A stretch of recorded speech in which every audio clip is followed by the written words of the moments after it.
Pronto, emozionato e onorato di essere il collettore di una collezione molto ampia, di essere riuscito a unire e di prendere il testimone di un percorso avviato che unisce le diversità, diverse visioni di Veneto e che ha voglia di costruire una nuova pagina. È finita l'epoca dei monarchi e degli uomini soli al comando, si deve inaugurare una stagione più partecipativa di un governo più condiviso. Emozioni private, obiettivi pubblici, queste le prime dichiarazioni da candidato presidente del Veneto per il centrosinistra di Giovanni Manildo, ospite della nostra emittente a San Biagio di Callalta. Unità, la parola più usata dall'ex sindaco di Treviso, avvocato, padre di 3 figli, anima dem proveniente dalla sinistra cattolica, con priorità ben chiare per il Veneto del futuro. Ambiente, giovani, lavoro e sanità. Giovani, dobbiamo dare dei motivi perché i ragazzi rimangano qui in Veneto e siano orgogliosi e felici e con una prospettiva qui in Veneto.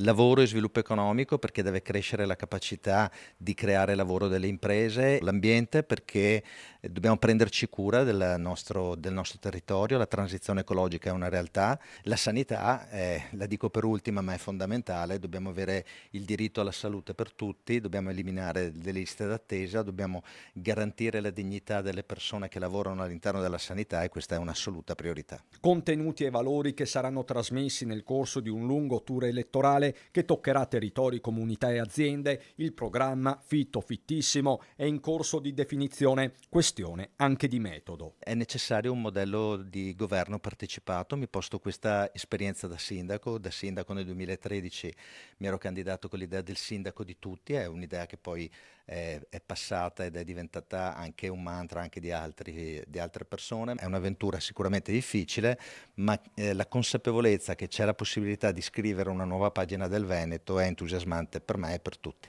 Quindi lei è stato il sindaco di tutti e lei sarà il presidente di tutti. Beh, questo è l'auspicio ed è anche una ferma volontà. Insomma, lo slogan c'è già, restano da recuperare in termini di visibilità quasi 7 anni di assenza dal proscenio della politica attiva, ma l'ex primo cittadino trevigiano sembra non coltivare particolari ansie. Penso che non sia stato tempo perso, il tempo sono tornato a fare il mio lavoro come avvocato, ho avuto la fortuna di occuparmi di temi importanti per la comunità, la costruzione di comunità energetiche, quindi progetti di innovazione sociale e ambientale.